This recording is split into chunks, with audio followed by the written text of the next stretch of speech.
उत्पत्ति अध्याय 44। चांदी का कटोरा।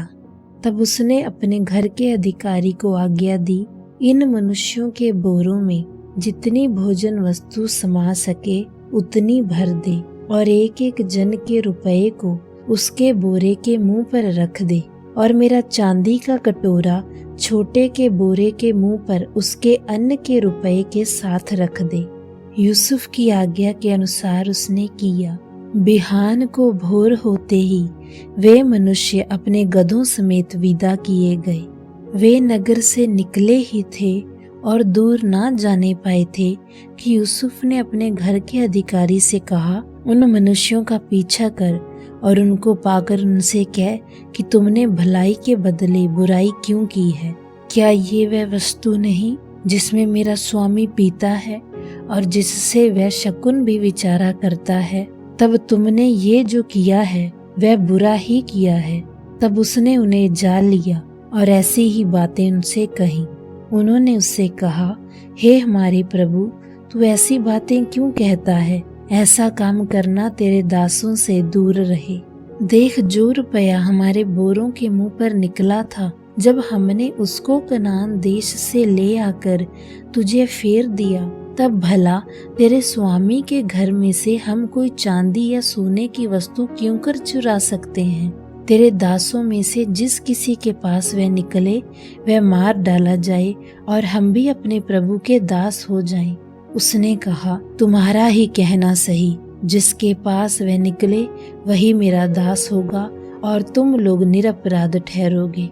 इस पर वे जल्दी से अपने अपने बोरे को उतार भूमि पर रखकर उन्हें खोलने लगे। तब वह ढूंढने लगा और बड़े के बोरे से लेकर छोटे के बोरे तक खोज की और कटोरा बिन्यामीन के बोरे में मिला।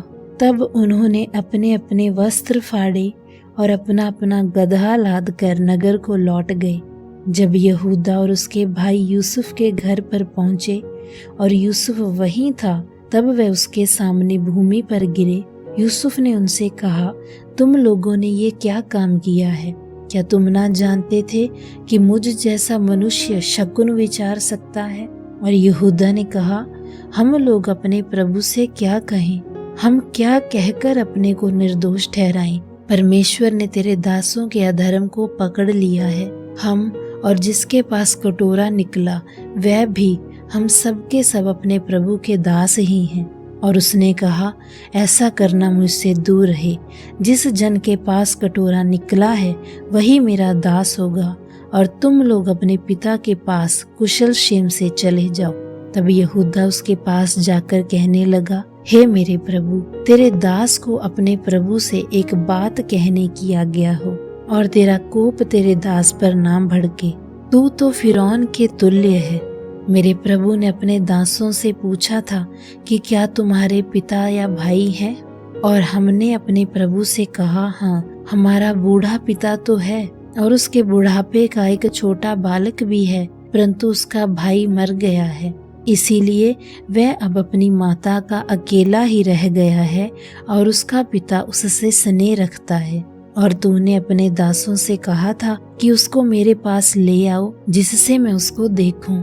और हमने अपने प्रभु से कहा कि वह लड़का अपने पिता को नहीं छोड़ सकता, नहीं तो उसका पिता मर जाएगा। और तूने अपने दासों से कहा, यदि तुम्हारा छोटा भाई तुम्हारे संग न आए तो तुम मेरे सम्मुख फिर न आने पाओगे। और जब हम अपने पिता तेरे दास के पास गए, तब हमने उससे अपने प्रभु की बातें कही, और हमारे पिता ने कहा, फिर जाकर हमारे लिए थोड़ी सी भोजन वस्तु मोल ले आओ। और हमने कहा, हम नहीं जा सकते। हाँ, यदि हमारा छोटा भाई हमारे संग रहे तब हम जाएंगे, क्योंकि यदि हमारा छोटा भाई हमारे संग ना रहे तो हम उस पुरुष के सम्मुख ना जाने पाएंगे।